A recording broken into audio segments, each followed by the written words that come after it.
다음 뉴스입니다.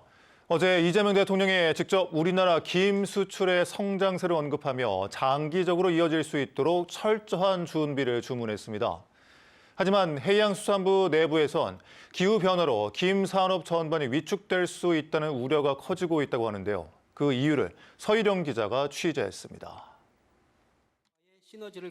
어제 부산에서 열린 해양수산부 업무보고 현장입니다. 이재명 대통령은 빠르게 성장하고 있는 김수출 시장의 가능성에 높은 기대를 드러냈습니다. 김은 15억 불, 그러니까 한 45% 이렇게 늘려 잡았다 이런 거죠. 네. 너희 너무 소심하게 잡은 목표 아니에요? 하지만 해양수산부 내부 보고서엔 정반대의 전망이 담겨 있었습니다.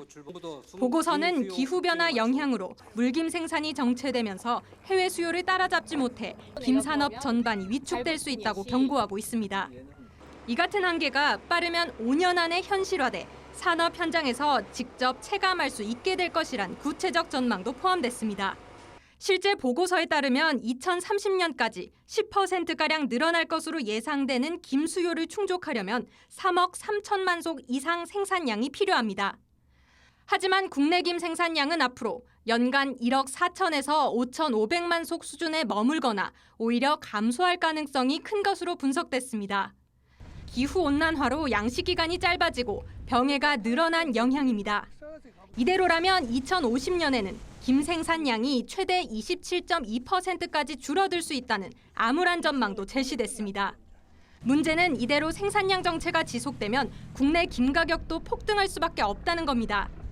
생산량 증가 없이 수출 물량만 늘리면 국내 소비 물량을 줄여 수출용으로 돌려막는 구조가 고착화될 수 있기 때문입니다.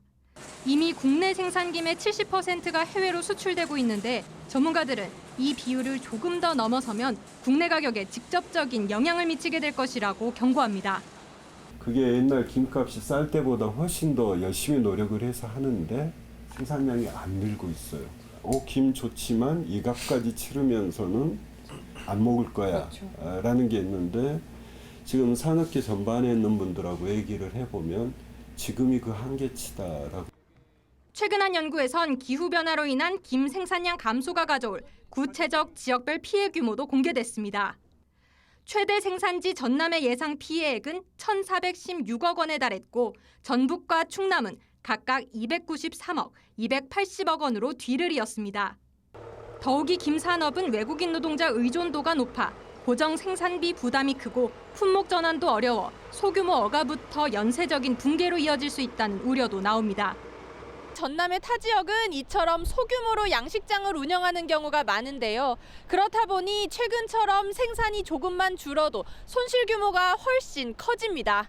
사람들은 뭐 4명이든 5명이든 필수적으로 필요한 사람들은 얻어야 되고 또 생산이 적게 하다 보니까 소규모다 보니까 그만한 그 인건비는 많이 나갈 거 아닙니까? 그래서 그런 점이 어려움이 많이 있죠. 국민 반찬에서 수출 효자 품목까지 날개를 달고 성장하던 김 산업이 기후 위기의 최전선에 섰습니다. MBC 뉴스 서희령입니다.